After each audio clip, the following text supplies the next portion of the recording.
Welcome to Hardwood Handicappers with Zach Cohen, right here on VSiN, the Sports Betting Network.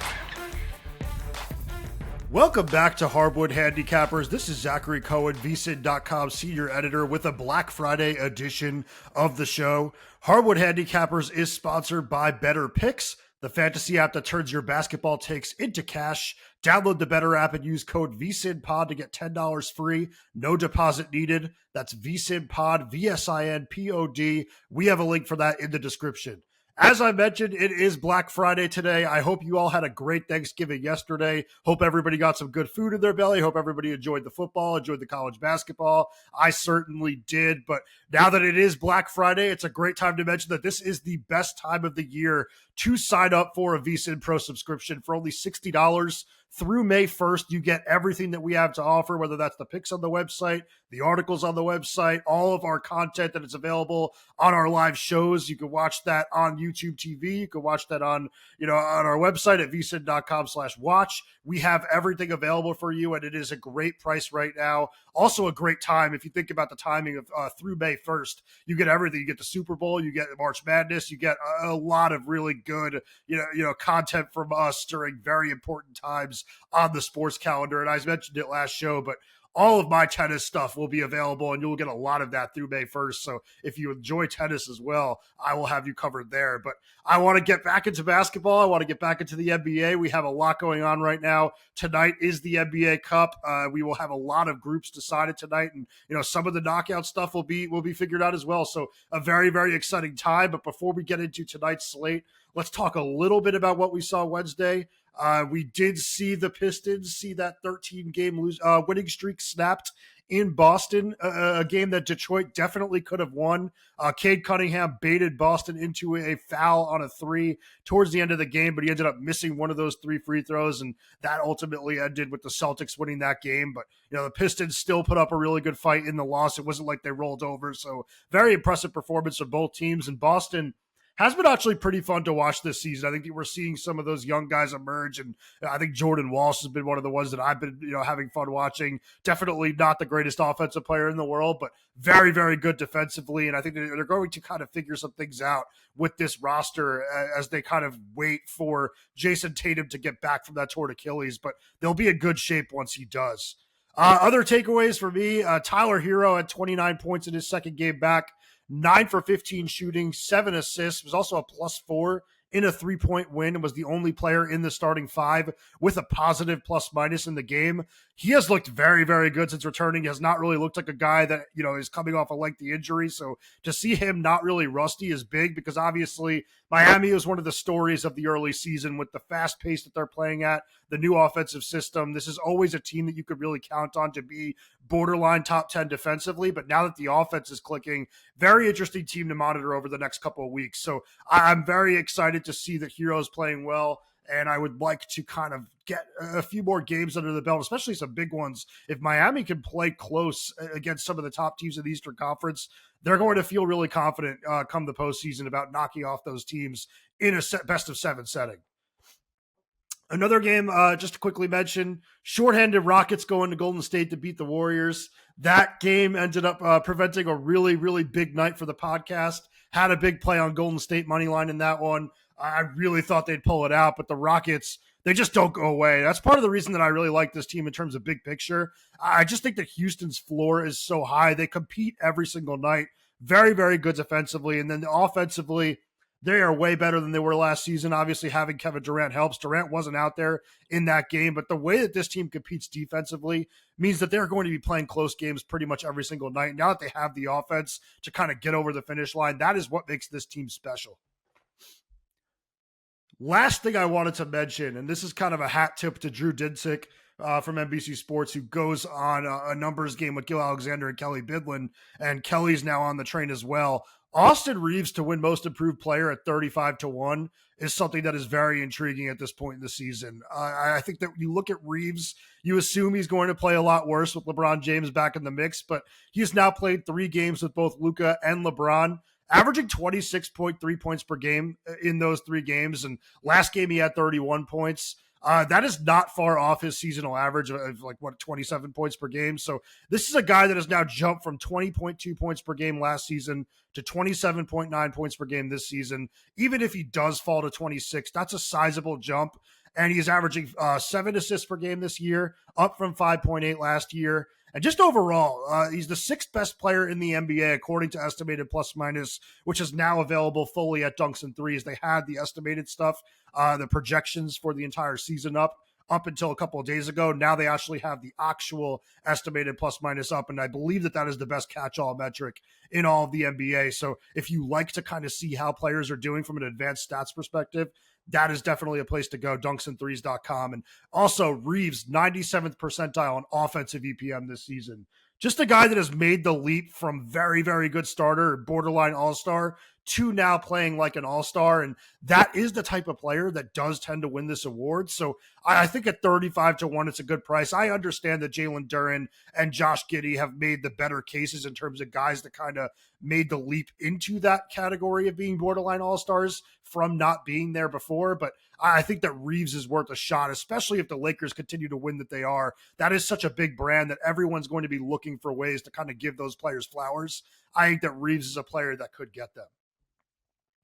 All right, let's move into tonight's slate. It is a big one. I'm going to be skipping a few games as I always do. The ones that I'm not going to hit on, 76ers Nets, Wizards Pacers, and Grizzlies Clippers.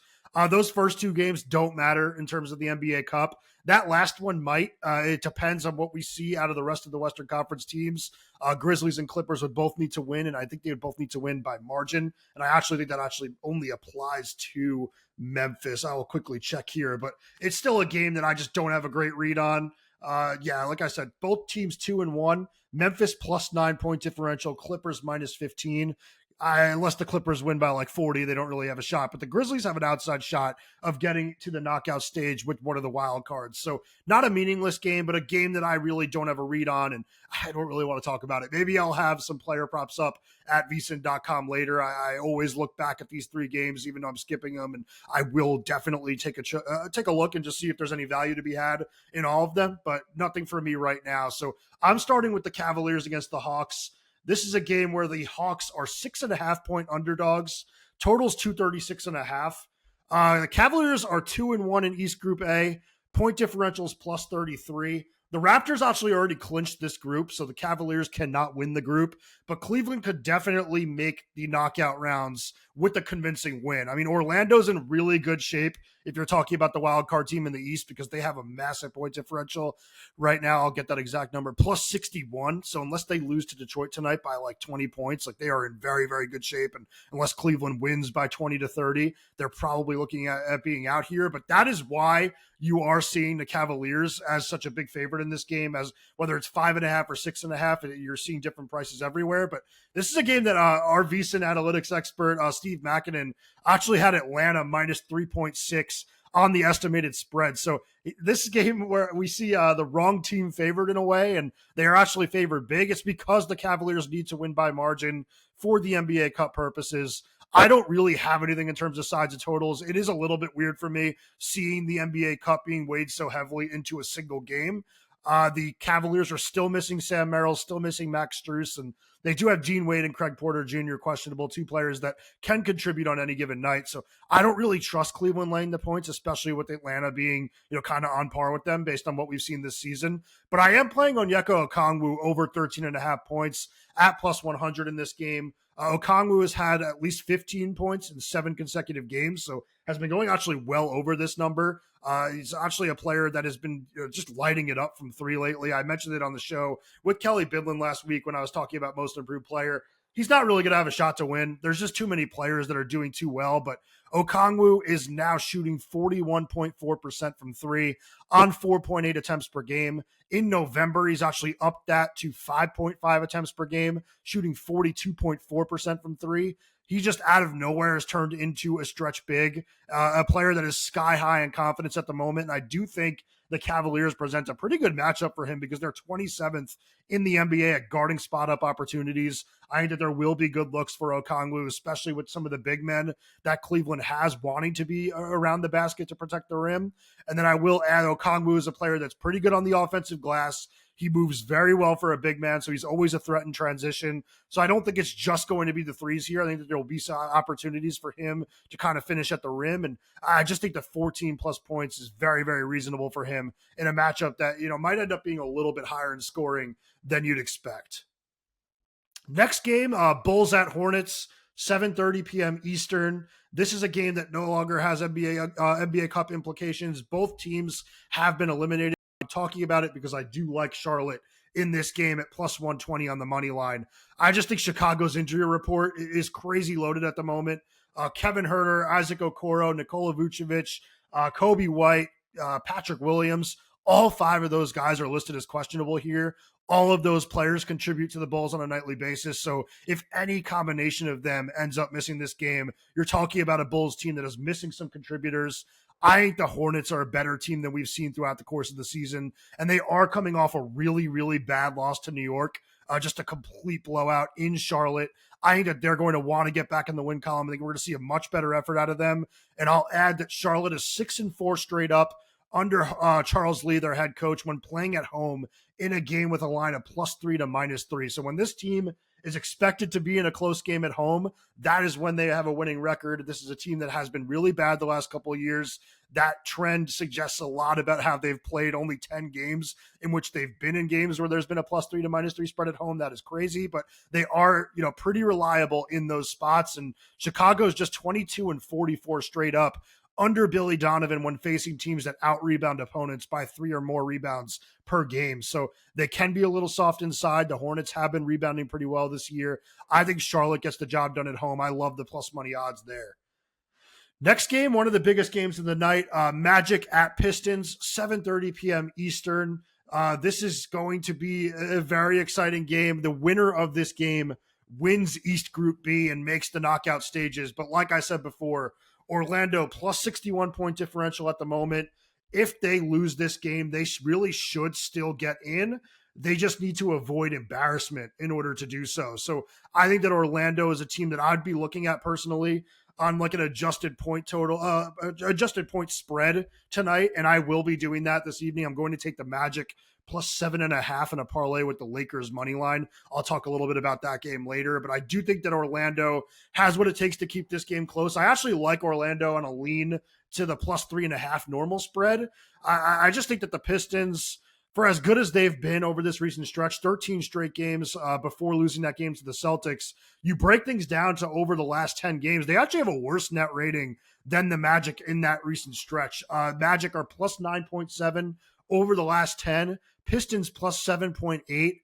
And I do think that even though Orlando's without Paolo Banchero, this is a team that's just connected right now on both ends of the floor. They always play well when they have Franz Wagner as their number one option. And then defensively, they might even be better without Banchero because there's more minutes for guys like Jonathan Isaac, who are elite defenders, to play a little bit more. Banchero is a great, great offensive player, but someone that needs the ball offensively, the ball can stick in his hands. It could kind of muddy things up a little bit on that end of the floor. And then also Banchero is a pretty weak defender, especially for a guy his size with his athleticism. So I don't think Orlando's hurting too much without him. And I do think that with the Magic having been beaten down by the Pistons in Detroit earlier in the year, this is a really good revenge spot as well. And under Jamal Mosley, the Magic are 11-4 straight up, 9-6 against the spread when facing a team that they lost to as a road favorite earlier in the year. So a pretty good bounce back spot.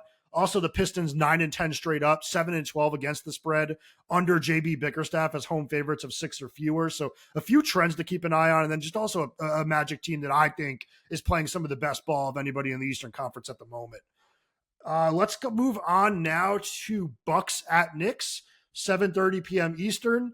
I'll start off right away by saying this is another really difficult game to call. I mentioned it last podcast on Wednesday that, not having Giannis Antetokounmpo as a firm player in that lineup makes Milwaukee very difficult to bet on. He was questionable last game, did not play. He's on the injury report again tonight.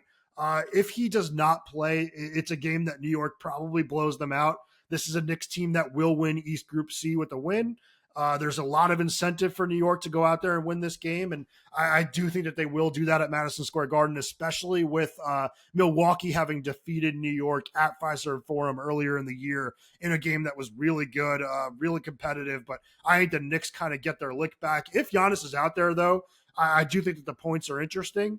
But I do think this is a game where if Giannis doesn't play, you want to look to Ryan Rollins again. Over on his points and assists, he has been just tearing it up lately. When Giannis doesn't play, he's pretty much a guaranteed 30 in that regard every single night. And the Knicks are a pretty good matchup for him. They are bottom 10 team in the league this season at a guarding above the break threes. Rollins does a lot of his work from there when he's talking about knocking down 3-point shots. He takes a lot of them from the top of the key. Also a very good driver. He can finish at the rim at will. So I think that he has a big game if Giannis doesn't play. But this is a game to stay away from at the moment. But I do think New York may be worth some looks in parlays as a money line play, even if Giannis does play, just because they've been a lot better than Milwaukee this season. I did mention the revenge angle, but I will say number 3 offense in the league, number 14 defense in the league. Milwaukee, just number 18 on offense, number 18 on defense as well. Just not, kind of up to where the Knicks have been to start the season. And the Knicks kind of have some room for improvement, even with OG Anunoby out.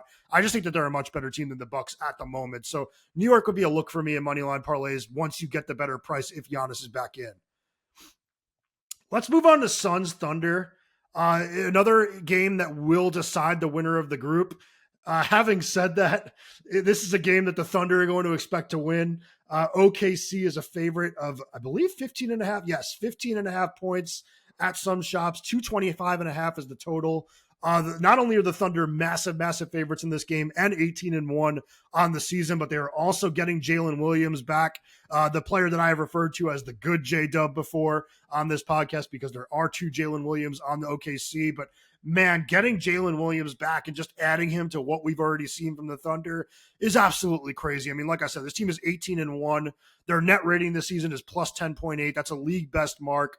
Last year, they were plus 11.8. They still have some time to catch up to that mark now that they have an all-star back and potential all-NBA player in Williams, who just a phenomenal, contributor on both ends of the floor. Like, this is going to be a guy that flirts with 25 points per game, also gives them elite defense and more positional versatility, which they don't even really need more of. This team is just unfair. But they also mentioned this defensive rating this season, adjusted defensive rating, 106.8. Just off the mark of last year's historically good defense of 106.7.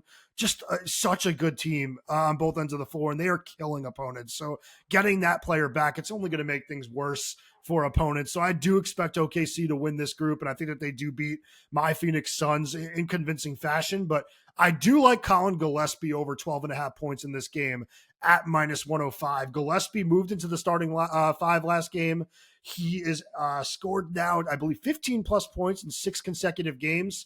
He's had 19 plus in 3 of those games. This is an intimidating matchup for a smaller player just because the Thunder have so much size, so much length, and so much physicality on the perimeter.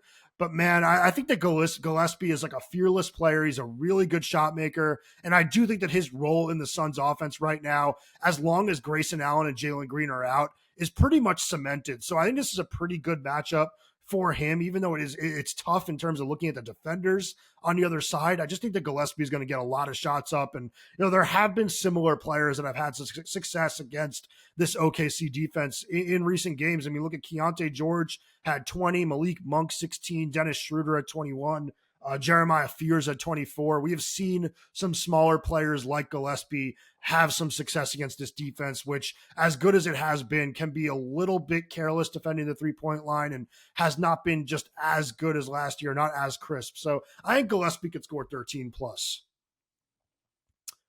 If you're breaking down usage rates, defensive matchups, and pace, put that analysis to work on better picks. Pick more or less on player points, assists, and rebounds, and track the number in real time. Use code VSiNPod for $10 free, no deposit required, and with 1,000x multipliers, 2 sharp reads can turn into real payouts. Basketball just got better. Download Better and use code VSiNPod. That's BETR and VSiNPod, VSINPOD. Let's now take a look at Spurs Nuggets. That game tips at 9:30 p.m. Eastern. Nuggets 7.5 point favorites, total 237.5. This is a game where the winner wins West Group C. A lot on the line in this one. However, the injury report is disgusting for both of these teams. The Spurs remain without Stephon Castle and Victor Wembanyama. Did get Dylan Harper back last game. That's a step in the right direction. The talented rookie will be out there tonight. But no Christian Brown and no Aaron Gordon for Denver tonight. So you got the Nuggets missing two of their best defensive players. I do not have anything in terms of the side and total of this game. I just think there's too much production missing from both teams to really have a good idea of what's going on. I do think that the Spurs have a chance to beat the Nuggets by playing fast. I just think that if, De'Aaron Fox just kind of pushes the tempo, gets things going in transition a little bit, gets some easy buckets early, I could see San Antonio having some success there. So the slightest of leans on San Antonio plus 7.5 for me. But the play I do like in this game is Devin Vassell over 15.5 points at minus 113. This is a guy that's averaging 20 points per game. In the last two games, he's played without Castle and Wembanyama.